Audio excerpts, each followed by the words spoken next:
کہا جاتا ہے کہ مائیکل جیکسن نے اسلام قبول کر لیا تھا۔ اس کے والدین نے اس کی تدفین عیسائی روایات کے مطابق کی، جبکہ اس کے بھائیوں نے اس کا نماز جنازہ بھی پڑھا تھا اور کہا جاتا ہے کہ قرآن خوانی بھی کی تھی۔ مائیکل جیکسن کس طرح سے کالی رنگت سے گوری رنگت حاصل کرنے کی خاطر موت کی وادی تک جا پہنچا؟ مائیکل جیکسن امریکہ کے ایک سیاہ فام گھرانے میں پیدا ہوا جس کا شوق صرف موسیقی تھا۔ اس نے اپنے 5 بھائیوں کے ساتھ مل کر ایک بینڈ بنایا۔ وہ سڑکوں اور چرچوں کے آگے پرفارم کرتے تھے۔ ان سب نے مل کر ایک البم بنایا جو ناکام ہوا۔ سب نے مائیکل جیکسن کو بہت برا بلا کہا، جس پر وہ گھر سے روٹ کر نکل پڑا اور خوب محنت کی۔ 20 سال کی عمر میں اپنے ایک دوست کے ساتھ مل کر ایک نیا البم نکالا۔ یہ البم اتنا مقبول ہوا کہ چند ہی دنوں میں 1 کروڑ لوگوں میں بک گیا۔ اس پر بے انتہا غربت تھی جس کا خاتمہ ہونے لگا۔ 5 سال بعد اکیلے ایک دوسرا البم نکالا تو 65 ملین کی فروخت نے گینس بک کا ریکارڈ ڈالا جو آج تک برقرار ہے۔ وہ ایک نجومی سے ملا اور اس کو اپنا ہاتھ دکھایا اور پوچھا کہ اس کی عمر کتنی ہوگی۔ نجومی نے 70 سال بتائی۔ اس پر اسے حقارت سے دیکھا اور کہا کہ وہ تو 150 سال زندہ رہنا چاہتا ہے۔ سیاہ فام سے سفید فام بننے کے لیے بے دریغ دولت لٹائی اور پورے جسم کی پلاسٹک سرجری کروا کر اپنے پورے جسم کو خوبصورت کروا لیا۔ اس نے ایک حسینہ مس پولا سے شادی بھی کر لی۔ مائیکل جیکسن نے 150 سال زندہ رہنے کے لیے 12 ڈاکٹرز کی خدمات حاصل کی۔ اپنے گھر کو چلتا پھرتا ہسپتال بنایا تھا۔ مائیکل جیکسن نے ایک کمرے کو آکسیجن ٹینٹ بنایا تھا جس میں وہ سویا کرتا تھا۔ کسی سے دستانے پہنے بغیر ہاتھ نہیں ملاتا تھا۔ اس کے ایک شو میں ہزاروں لڑکیاں دیوانوں وار گرتی تھی جس کی روک تھام کے لیے فائر بریگیڈ، ایمبولینس اور سیکیورٹی کے لیے فضائی نگرانی کے لیے ہیلی کاپٹر اس کے کنسرن کی حفاظت کرتے تھے۔ جسم کو فٹ رکھنے کے لیے وہ گھنٹوں ڈانس پریکٹس کیا کرتا تھا۔ سب گھر والوں کو اور کالے دوستوں کو اس نے اپنے گھر آنے سے منع کر دیا تھا۔ صرف گورے اور ڈاکٹر اس کے گھر آ جا سکتے تھے۔ اس کے البم آتے گئے اور کامیابیوں کے ریکارڈ ٹوٹتے گئے۔ لگتا تھا کہ آج تک اس کی طرح کوئی موسیقار پیدا ہی نہیں ہوا۔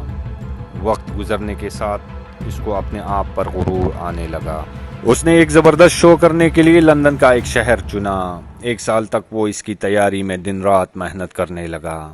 تکن دور کرنے کے لیے وہ ڈرگز کا استعمال بے دریغ کرنے لگا، یہاں تک کہ اس کا جسم اس کے کنٹرول میں نہ رہا۔ لندن شو میں ابھی کچھ ہی دن باقی تھے اور جب گھنٹوں ڈانس کی پریکٹس میں تک کر پلنگ پر گرتا تو درد کی ٹیسیں اترتی۔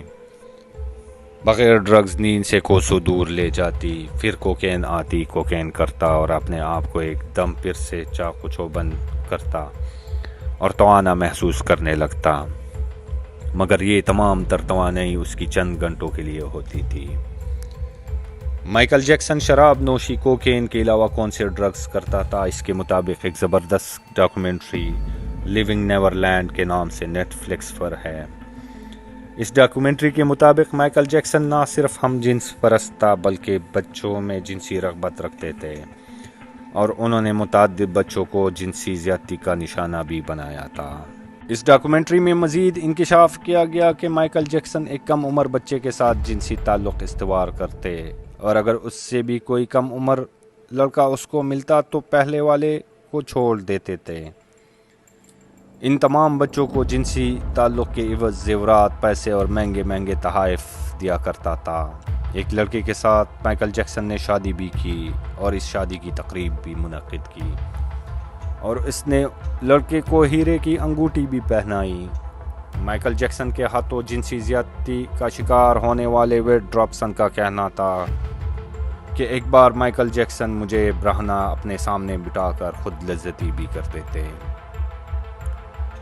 رپورٹ کے مطابق مائیکل جیکسن کی فیملی نے اس ڈاکومنٹری کی اسکریننگ کے لیے کوئی اقدام نہیں کیا، تاہم ان کے بھتیجے نے اپنے ٹویٹر اکاؤنٹ سے لوگوں کو کہا کہ وہ سنڈائز فلم فیسٹیول کا بائیکاٹ کریں۔ لندن شو میں ابھی کچھ ہی دن باقی تھے۔ انجیکشن پر انجیکشن ڈاکٹر اس کو لگانے پر مجبور تھے جو 24 گھنٹے اس کے ساتھ ہوا کرتے تھے۔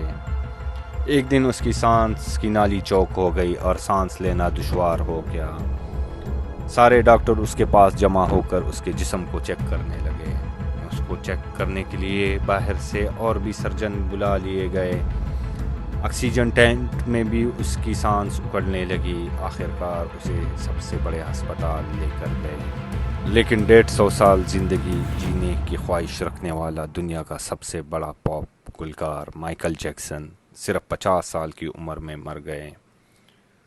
جب اس کی موت کی خبر گوگل نے جاری کی تو پوری دنیا میں بھونچال آ گیا۔ خود گوگل اپنا سسٹم 1 گھنٹے تک نہیں بچا سکا۔ آج کئی سال گزرنے کے بعد بھی پوری دنیا اس دن کو آج تک نہیں بھلا سکی۔ اس عظیم گلوکار، موسیقار، ڈانسر کا نام مائیکل جیکسن ہے، جو خود اپنے جسم کو آخری شو ہونے تک نہیں بچا سکا۔ مائیکل جیکسن منشیات کے اصول کے لیے جعلی آئی ڈیز کا استعمال کرتا تھا۔ ڈاکٹر کے مطابق جسم میں غیر معمولی مقدار میں پروپرول لینے کی وجہ سے ان کو دل کا دورہ پڑا تھا۔ آج مائیکل جیکسن اس دنیا میں تو نہیں، لیکن اس جیسا خوبصورت، پھرتیلا، دبلا پتلا جسم کا حامل گلوکار شاید صدیوں بعد بھی پیدا نہ ہو۔ اس کے ڈانس کے مووز فلیکسیبلٹی اس طرح سے محسوس ہوتی تھی جیسے کوئی شخص چاند پر چل رہا ہو۔ اس کے ساتھ اجازت دیجیے اپنے میزبان عباس خان کو، اور پھر ملیں گے کسی عظیم شخصیت کی کہانی لے کر آپ کی خدمت میں۔ تب تک کے لیے خدا حافظ۔